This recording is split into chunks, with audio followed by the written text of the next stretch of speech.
বাংলাদেশে দারিদ্র্যের হার নিয়ে দীর্ঘদিন ধরে প্রশ্ন উঠছে। নতুন প্রকাশিত পভার্টি ম্যাপের তথ্যে দেখা যাচ্ছে, আওয়ামী লীগ সরকারের সময়ে প্রকাশিত দারিদ্র্যের পরিসংখ্যানে বড় ধরনের গরমিল ছিল। ২০২২ সালে যেখানে দারিদ্র্যের হার দেখানো হয় 18.7%, সেখানে নতুন হিসাব বলছে তা 19.2% পৌঁছেছে। অর্থাৎ অতীতের হিসাবে অন্তত 8,50,000 দরিদ্র মানুষের তথ্য আড়াল করা হয়েছে। বিশেষজ্ঞদের দাবি, এটি পরিকল্পিতভাবে করা হয়েছিল কিনা তা খতিয়ে দেখা প্রয়োজন। আশঙ্কা করা হচ্ছে তথ্যটি পরিকল্পিতভাবে কম দেখানো হয়েছে, যা বাংলাদেশ পরিসংখ্যান ব্যুরো বা বিবিএস অস্বীকার করেছে। বিশ্বব্যাংক ঢাকা অফিসের সাবেক লিড ইকোনমিস্ট ড জাহিদ হোসেন দাবি করেন, দারিদ্র্যের তথ্য পরিকল্পিতভাবে আড়াল করা হয়েছে, কারণ পভার্টি ম্যাপে সাধারণত জাতীয় দারিদ্র্য হার বাড়ে না, কিন্তু এবার তা হয়েছে। তবে দারিদ্র্য বেড়ে যাওয়ার কারণ জিজ্ঞেস করলে তিনি অনেকগুলো কারণের কথা বলেন। Household income and expenditure survey 2022-এর প্রকল্প পরিচালক মহিউদ্দিন আহমেদের মতে, কোনো তথ্য আড়াল করা হয়নি, বরং কিছু পদ্ধতি ব্যবহার করা হয়েছে, যার ফলে জাতীয়ভাবে দারিদ্র্যের হার দাঁড়িয়েছে 19.2%। এটা খুবই স্বাভাবিক বিষয়। এটা অতীতের সব সার্ভের পরই করা হয়েছিল, এবারই প্রথম করা হয়নি।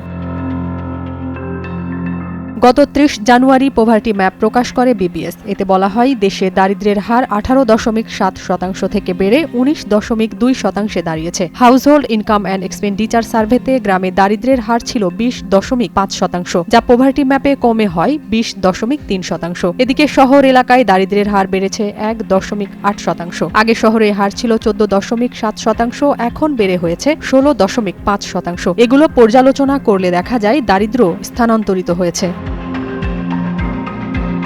এছাড়া আগের পভার্টি ম্যাপে দেশের সবচেয়ে দরিদ্র জেলা ছিল কুড়িগ্রাম। এ জেলার দারিদ্র্যের হার ছিল 71%। এবারের পভার্টি ম্যাপে এই হার দাঁড়িয়েছে 31%-এর বেশি। সেই সঙ্গে তখন সবচেয়ে দরিদ্র জেলা কুড়িগ্রামের রাজীবপুরের দারিদ্র্যের হার ছিল 80%, এখন সেটি কমে হয়েছে 38%। এ সম্পর্কে জানতে চাইলে institute for inclusive finance and ডেভেলপমেন্টের নির্বাহী পরিচালক ড মোস্তফা কে মুজেরি বলেন, দারিদ্র্য স্থানান্তরেরও বিভিন্ন কারণ থাকতে পারে।